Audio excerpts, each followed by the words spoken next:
Very pleasant welcome to everyone, students. In today class, you will learn about center of mass for uniform distribution of mass. சீராக பரவியுள்ள நிறையின் நிறை மையம் அப்படிங்கிறத பற்றி தான் இன்றைக்கி தெரிஞ்சுக்க போகிறோம். If the mass is uniformly distributed in a bulk object, then a small mass, that is del m of the body, can be treated as a point mass, and the summations can be done to obtain the expressions for the coordinates of center of mass.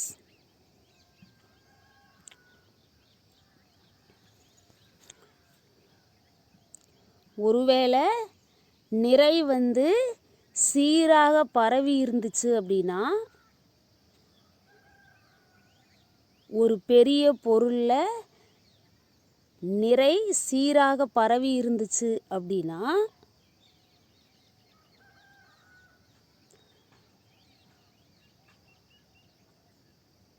அந்த திண்ம பொருளில் ஒரு சிறிய நிறை del எம்மை நம்ம புள்ளி நிறை அப்படின்னு சொல்லி எடுத்துக்குவோம். If the mass is uniformly distributed in a bulk object, then a small mass of the body can be treated as a point mass.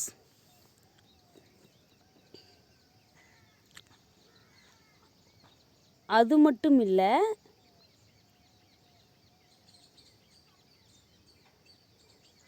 அந்த சிறிய நிறை இருக்கிற நிறைகளோட கூட்டுத்தொகையினை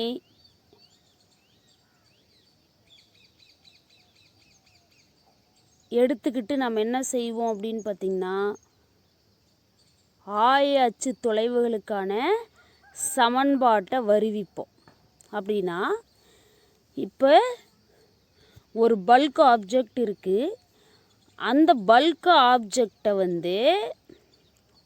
இதுதான் அந்த பல்க் ஆப்ஜெக்ட்னு எடுத்துக்கிட்டோம் அப்படின்னா, அந்த பல்க் ஆப்ஜெக்டோட நிறைய டெல் எம் அப்படிங்கிற மாதிரி சிறு சிறு பகுதிகளாக பிரித்து அதனோட நிறைகள், உதாரணத்துக்கு del m1 first part plus del m2 plus up to extra del mn அப்படிங்கிற மாதிரி எடுத்துக்கிட்டு, இதை தான் சமேஷன் கூட்டுத்தொகைன்னு சொல்கிறது.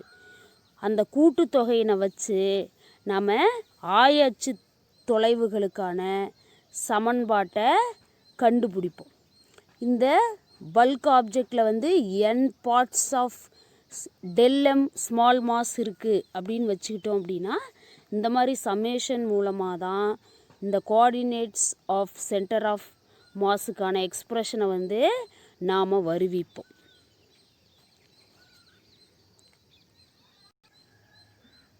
அப்படி பார்க்கும்போது, for example x coordinate system அப்படின்னா, XCM அப்படிங்கிறது center of mass along the x ஆக்சிஸ்ன்னு சொல்லலாம். அப்போ இது ஜென்ரல் ஈக்குவேஷன் தான், ஆல்ரெடி நம்ம படிச்சிருக்கோம். Summation del m i into x i divided by summation del m i.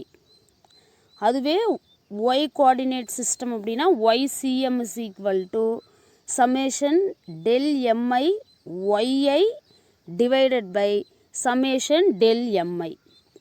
அதுவே இசட் கோஆர்டினேட் சிஸ்டம் அப்படின்னா summation del MI ZI divided by summation del MI அப்படின்னு சொல்லி இந்த சிறிய துகள்களை உடைய நிறைகளோட கூட்டுத்தொகையை வச்சு அந்த நிறை மையத்தோட ஆய அச்சுக்கான சமன்பாட்டை பெறலாம். இது எக்ஸ் ஆய அச்சுக்கான நிறை மையத்துக்கான சமன்பாடு. இது ஒய் ஆய அச்சுக்கான நிறை மையத்திற்கான சமன்பாடு. இது ஒய் இசட் ஆய அச்சு தொலைவுக்கான நிறை மையத்தின் சமன்பாடு.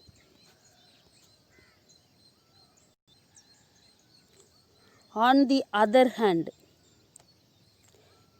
if the small mass taken is infinitesimally small, then the summations can be replaced by integrations as given below. அதற்கு மாறாக அல்லது வேறு வகையில் பார்த்தீங்கன்னா, அந்த சிறிய துகள்களோட நிறை பார்த்திங்கன்னா டிஎம் அப்படிங்கிற மீ நுண், இன்ஃபைனைட்சிமலி அப்படின்னா ரொம்ப சின்னது, மீ நுண் அப்படின்னு எடுத்துக்கலாம். அந்த மாதிரி இருந்துச்சு அப்படின்னா அப்போது நம்ம நிறை மையத்தோட ஆய அச்சு தொலைவுகளுக்கான சமன்பாட்டை பெறணும் அப்படின்னா இந்த சம்மேஷனுக்கு பதிலாக நாம் என்ன பண்ணோம், இன்டகிரேஷன் பயன்படுத்தணும். அதை நம்ம கீழே சொல்லியிருக்கோம். On the other hand, if the small mass taken is infinitesimally small, then the summations can be replaced by integrations as given below. வேறு வகையில் நாம் சொல்லணும் அப்படின்னா அந்த சிறிய துகள்களோட நிறைய மீநுண் மதிப்பாக கருதும் பொழுது கூட்டுத்தொகையை கீழ்கண்டவாறு தொகையீடாக சொல்லணும். அப்படி தொகையீடாக சொல்லும்போது அந்த மீநுண் நிறைகளோட கூட்டுத்தொகை இருக்கு இல்லையா, அதுக்கு பதிலாக நம்ம இன்டகிரேஷன் பயன்படுத்துகிறோம். அப்போது அந்த நிறை மையத்தோட ஆயத்தொலைவுக்கான சமன்பாடு அலாங் தி எக்ஸ் ஆக்சிஸ் அப்படிங்கும்போது x c m is equal to integral x d m divided by integral d m. அதே மாதிரி அலாங் தி ஒய் ஆக்சிஸ் அப்படின்னா integral y d m divided by integral d m. Along the z ஆக்சிஸ்ன்னு வரும்போது integral z d m divided by integral d m அப்படின்னு சொல்லி கிடைக்கும். இதை தொடர்ந்து நம்ம தெரிஞ்சுக்க போகிற விஷயம் என்ன அப்படின்னு பார்த்தீங்கன்னா, motion of centre of mass, நிறை மையத்தோட இயக்கம், motion of centre of mass தெரிஞ்சுக்கலாமா? when a rigid body moves, its center of mass will also move along with the body. எப்போ ஒரு திண்ம பொருள் இயங்குதோ அப்போது அந்த திண்ம பொருளோட சேர்ந்து அதனோட நிறை மையமும் இயங்கும். when a rigid body moves, its center of mass will also move along with the body. எப்போ ஒரு திண்ம பொருள் இயங்குதோ அப்போ அதனோட நிறை மையமும் அந்த பொருளோட சேர்ந்தே இயங்கும். For kinematic quantities like velocity and acceleration of the center of mass, we can differentiate the expression for position of center of mass with respect to time once and twice respectively. For simplicity, let us take the motion along x direction only.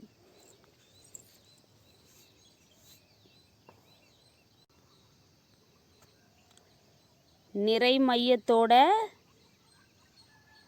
திசைவேகம் மற்றும் முடுக்கம் போன்ற இயக்கவியல் அளவுகளை பெறுவதற்கு நாம் நிறை மையத்தோட நிலையை நேரத்தை பொறுத்து ஒன்று அல்லது அதற்கு மேற்பட்ட முறை என்ன செய்யணும் அப்படின்னா வகைப்படுத்துறது மூலமாக திசைவேகம் மற்றும் முடுக்கம் போன்றவற்றின் சமன்பாட்டை பெற முடியும். For kinematic quantities like velocity and acceleration of the center of mass, we can differentiate the expression for position of center of mass with respect to time once and twice respectively. For simplicity, let us take the motion along x direction only. எளிமையாக நாம் கணக்கீடு செய்கிறதுக்கு பொருளோட இயக்கம் X திசையில் மட்டும் இருக்குது அப்படின்னு சொல்லி நம்ம எடுத்துக்கிறோம். அதாவது டைமை பொறுத்து ஒரு டைம் டிஃப்ரென்ஷியேட் பண்ணுறது அப்படின்னா சென்டர் ஆஃப் மாஸோட பொசிஷன் அப்படின்னா டிஸ்டன்ஸ் இல்லையா, பொசிஷன் வெக்டார். அப்போ அதை வந்து நம்ம எக்ஸ்ன்னு எடுத்துக்கிட்டோம் அப்படின்னா எக்ஸை வந்து ஒரு டைமு டிஃப்ரென்ஷியேட் பண்ணுறோம். அப்போது டிஎக்ஸ் டிவைடட் பை டிடின்னு கிடைக்கும். This is nothing but velocity. Change in displacement with respect to டைமுங்கிறது வெலாசிட்டி. அதுவே இந்த position of the center of மாஸை வந்து 2 டைம்ஸ் டிஃப்ரென்ஷியேட் பண்ணுறோம். D square x divided by DD square. டைமை பொறுத்து 2 டைம்ஸ் டிஃப்ரென்ஷியேட் பண்ணும்போது நமக்கு கிடைக்கிறது ஆக்சிலரேஷன். இதை வேறு எப்படி எழுதலாம் அப்படின்னு பார்த்தீங்கன்னா டிவி டிவைடட் பை டிடின்னு சொல்லலாம். That is change in velocity with respect to time அப்படின்னா ஆக்சிலரேஷன். நேரத்தை பொறுத்து ஒரு பொருளின் நிலையில் ஏற்படுற மாற்றம் திசைவேகம், நேரத்தை பொறுத்து ஒரு பொருளின் திசைவேகத்தில் ஏற்படும் மாறுபாடு முடுக்கம். முதல் வகைக்கெழு, இரண்டாவது வகைக்கெழு. நிறை மையத்தோட நிலையை முதல் வகைக்கெழு பண்ணும்போது நமக்கு கிடைக்கிறது திசைவேகம். நிறை மையத்தோட நிலையை இரண்டாவது முறை வகைக்கெழு பண்ணும்போது நமக்கு கிடைக்கிறது முடுக்கம்.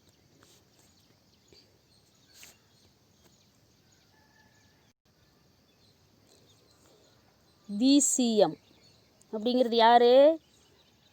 Position of the center of velocity of the position of the center of மாஸ்ன்னு சொல்லலாம்.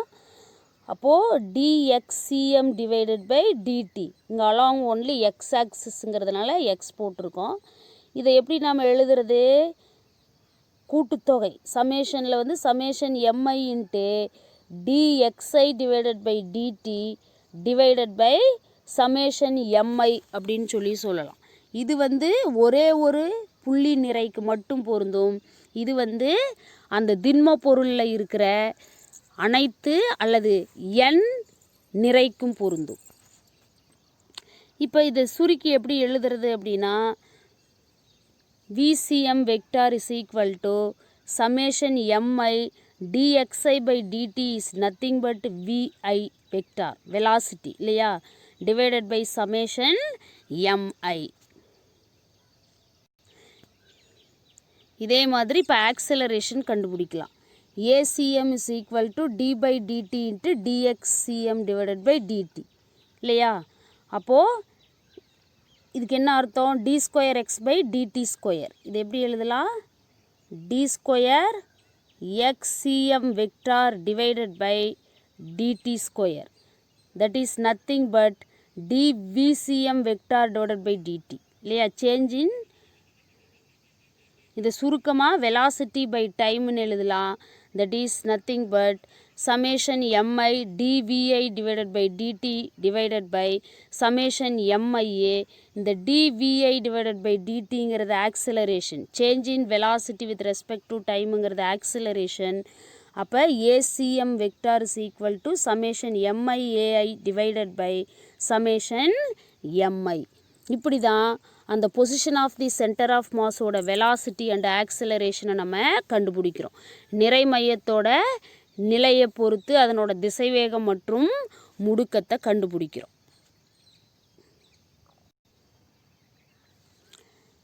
In the absence of external force, that is F external is equal to 0. அந்த திண்ம பொருளின் மீது புறவிசைங்கிற எதுவும் செயல்படலை. In the absence of external force, that is F external is equal to 0, the individual rigid bodies of a system can move or shift only due to the internal forces. புறவிசைங்கிற ஒன்று செயல்படலை அப்படின்னா அந்த திண்ம பொருளில் இருக்கிற ஒவ்வொரு துகளும் எப்படி இயங்கும் அல்லது இடம்பெயரும் அப்படின்னு பார்த்தீங்கன்னா உள்விசை, உள்ளார்ந்த விசை அப்படின்னு சொல்கிறோம் இல்லையா, அகவிசைன்னு சொல்லுவோம். எல்லாம் ஒன்று தான். எக்ஸ்டர்னல் ஃபோர்ஸ் ஆப்சன்ஸில் இருக்குது அப்படின்னா மோஷன் ஆஃப் தட் துகள்கள், மோஷன் ஆஃப் தட் பார்ட்டிகல்ஸ் அப்படிங்கிறதே due to internal force. In the absence of external force, the individual rigid bodies of a system can move or shift only due to the internal forces. புறவிசைங்கிற ஒன்று இல்லாத போது அமைப்பின் தனித்தனியான துகள்கள் அகவிசையினால் மட்டுமே இயக்கமோ அல்லது இடம்பெயர்வோ அடையும்.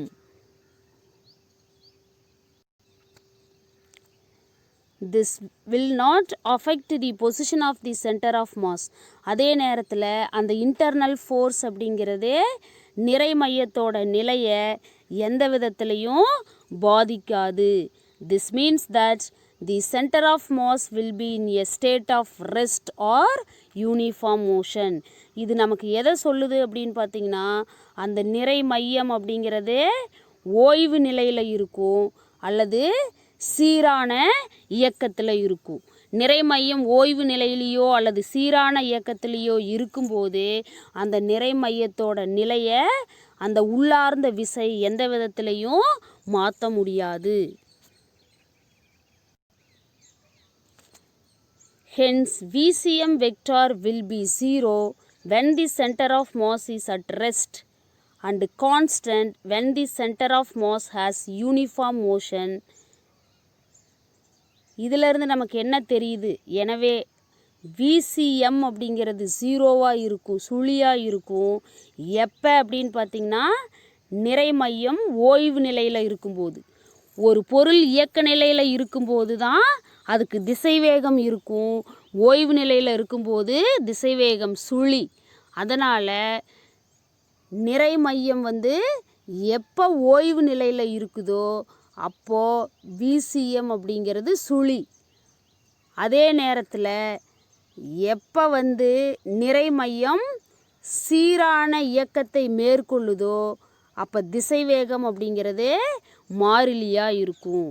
அப்போது அந்த நிறை மையத்தோட திசைவேகம்ங்கிறது ஒன்றா சுழி மதிப்பை பெறும், இல்லைனா மாறிலி மதிப்பை பெறும். There will be no acceleration of center of mass. அப்போது ACM is equal to 0. இந்த நிலையில் பார்த்தீங்கன்னா நிறை மையம் எந்த விதத்திலையும் முடுக்கம் அடையாது. அப்போ முடுக்கம் ACM vector is equal to 0. ஏன்னா திசைவேகம் சுழியாக இருந்தால் ஆக்சலரேஷன் முடுக்கம் சுழி. ஏன்னா change in velocity with respect to time தான் யார்? ஆக்சலரேஷன். இங்கே வெலாசிட்டி 0 அப்படின்னா ஆக்சலரேஷனும் 0. அதுவே வெலாசிட்டி கான்ஸ்டன்ட் அப்படின்னா change in velocity with respect to டைம்னா தான் ஆக்சலரேஷன். நேரத்தை பொறுத்து திசைவேகத்தில் ஏற்படும் மாறுபாடு தான் முடுக்கம். ஆனால் இங்கே திசைவேகத்தில் எந்த ஒரு மாற்றமும் இல்லை. அப்போ முடுக்கம் சுழியாக இருக்கும். சரிதானே? There will be no acceleration of center of mass. ACM vector is equal to 0. திசைவேகம் சுழியாக இருந்தாலும் திசைவேகம் மாறிலியாக இருந்தாலும் நிறை மையம் முடுக்கம் அடைவதற்கான வாய்ப்பே இல்லை. இப்போது from equation 5.7 and 5.8 இல்லையா? 5.7 என்னது? VCM vector is equal to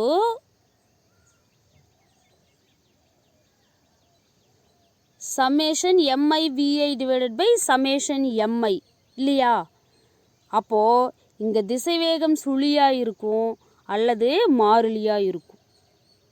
திசைவேகம் மாறிலியாக இருக்கும்போது முடுக்கம் சுழியாக இருக்கு இல்லையா?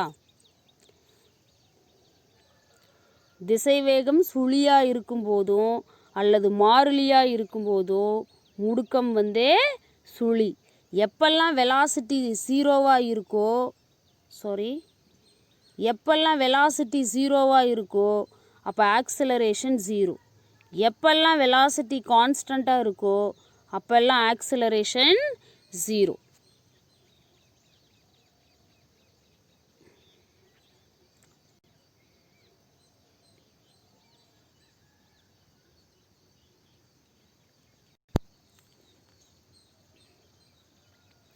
In the presence of external force, the center of mass of the system will accelerate as given by the equation. புறவிசைங்கிற ஒன்று செயல்படாத போது திண்ம பொருளோட நிறை மையம்ங்கிறது ஓய்வு நிலையில் இருக்கும் அல்லது சீரான திசைவேகத்தில் இயங்கிக்கிட்டு இருக்கும். அந்த திண்ம பொருளோட சேர்ந்து புறவிசையின் காரணமாக இல்லை, அகவிசையின் காரணமாக. அப்படி இருக்கும்போது திசைவேகம் மாறலை அப்படின்னா அந்த பொருள் முடுக்கமடையாது. காலத்தை பொறுத்து திசைவேகம் மாறுச்சுனா தான் அந்த பொருள் முடுக்கமடையுதுன்னு அர்த்தம். ஆனால் காலத்தை பொறுத்து அந்த பொருளோட திசைவேகம் மாறலை அப்படின்னா அந்த பொருள் இயங்குதுன்னு அர்த்தம், முடுக்கமடையலை. ஆனால் in the presence of external force, புறவிசைங்கிற ஒன்று செயல்படும் போது அந்த பொருளோட நிறை மையம் முடுக்கமடையும். அதை கீழ்கண்ட சமன்பாட்டில் நாம் குறிப்பிடலாம்.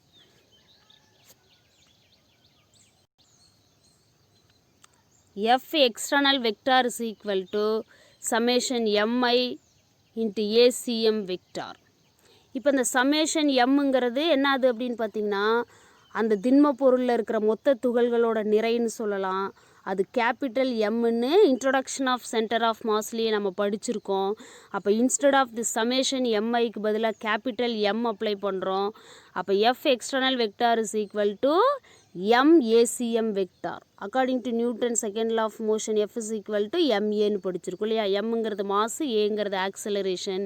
இங்கே சென்டர் ஆஃப் மாஸ் அப்படிங்கிறதுனால ACM வெக்டார் அப்படின்னு போடுறோம்.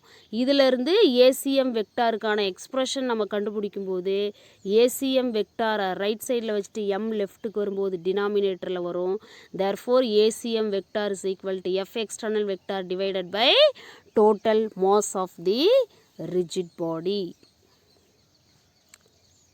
Okay, thank you. இந்த வீடியோவில் அடிஷ்னலாக நம்ம தெரிஞ்சுக்க போகிறது என்ன அப்படின்னு பார்த்தீங்கன்னா center of mass in explosions, வெடித்தலின் நிறை மையம். Many a times rigid bodies are broken into fragments. பெரும்பாலான நேரங்களில் அந்த திண்ம பொருள் பல பாகங்களாக பிரேக் ஆகும், பிளவுபடும் இல்லையா.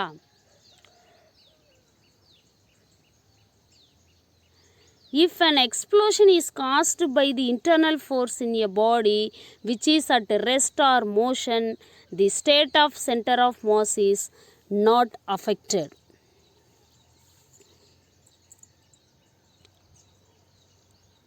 ஓய்வு நிலையிலோ அல்லது சீரான இயக்க நிலையிலேயோ இருக்கிற அந்த பொருளோட அகவிசையினால் மட்டும் அந்த வெடித்தல் வினை நடந்துச்சு அப்படின்னா அந்த பொருளோட நிறை மையத்தை அது எந்த விதத்திலையும் பாதிக்காது. If an explosion is caused by the internal forces in your body which is at rest or in motion, the state of center of mass is not affected. ஓய்வு நிலையிலோ அல்லது சீரான இயக்கத்திலோ உள்ள பொருளின் அகவிசைகளினால் வெடித்தல் நடைபெறுகிறது அப்படின்னா அதன் நிறை மையத்தின் நிலை எந்த விதத்திலையும் பாதிப்பு அடையாது.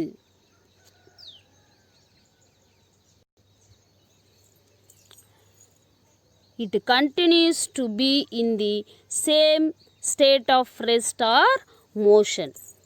அது தொடர்ந்து தன்னோட ஓய்வு நிலையிலையோ அல்லது இயக்க நிலையிலையோ இருந்துக்கிட்டே இருக்கும். But the kinematic quantities of fragments get affected. ஆனால் அந்த வெடித்தல் பகுதியோட இயக்கவியல் அளவுகள் என்ன பண்ணும் அப்படின்னா பாதிக்கப்படும். If the explosion is caused by an external agency, that is external force, then the kinematic quantities of the center of mass as well as the fragments are affected. ஒருவேளை அந்த வெடித்தல் வினை புறக்காரணிகளால் உருவாச்சு அப்படின்னா அந்த இயக்கவியல் அளவுகளோட சென்டர் ஆஃப் மாஸோட இயக்கவியல் அளவுகளும் அந்த பிளவுபட்ட அந்த சிறு சிறு பகுதிகளும் கூட பாதிக்கப்படும். If the explosion is caused by an external agency, then the kinematic quantities of the center of mass as well as the fragments gets affected. வெடித்தலானது புறக்காரணிகளால் நிகழ்ந்துச்சு அப்படின்னா நிறை மையம் மற்றும் வெடித்தல் பகுதிகள் ஆகியவற்றின் இயக்கவியல் அளவுகள் பாதிக்கப்படும். அகவிசையினால் வெடித்தல் நடந்துச்சு அப்படின்னா அந்த திண்ம பொருளோட இயக்கவியல் காரணிகள் அப்படிங்கிற திசைவேகமும் முடுக்கமும் எந்த விதத்திலும் பாதிக்கப்படாது. அந்த பொருள் தொடர்ந்து ஓய்வு நிலையிலையோ அல்லது தன்னோட இயக்க நிலையிலையோ இருக்கும்.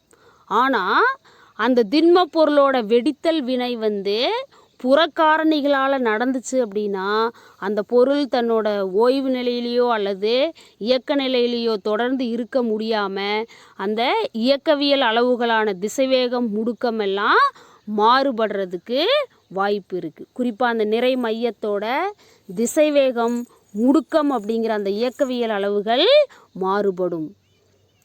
ஒரு திண்ம பொருள் வெடிக்குது, அது அகக்காரணிகள் அல்லது அகவிசைகளால் நடந்துச்சு அப்படின்னா நிறை மையத்தோட இயக்கவியல் அளவுகளான திசைவேகம் முடுக்கம் மாறுபடாது. ஏன்னா அந்த பொருளோட ஓய்வு நிலையோ இயக்க நிலையோ மாறுபடாது. அதுவே வெடித்தல் வினை புறக்காரணிகளால் நடந்துச்சு அப்படின்னா அந்த நிறை மையத்தோட அந்த பொருளோட நிறை மையத்தோட இயக்கவியல் அளவுகளான திசைவேகமும் முடுக்கமும் மாறுபடும். ஏன் அப்படின்னு பார்த்தீங்கன்னா அந்த பொருளோட ஓய்வு நிலையிலையோ அல்லது இயக்க நிலையிலையோ தொடர்ந்து அந்த நிறை மையம் இருக்க முடியாது அப்படிங்கிறத தான் நம்ம இதிலிருந்து தெரிஞ்சுக்கிறது. தேங்க்யூ.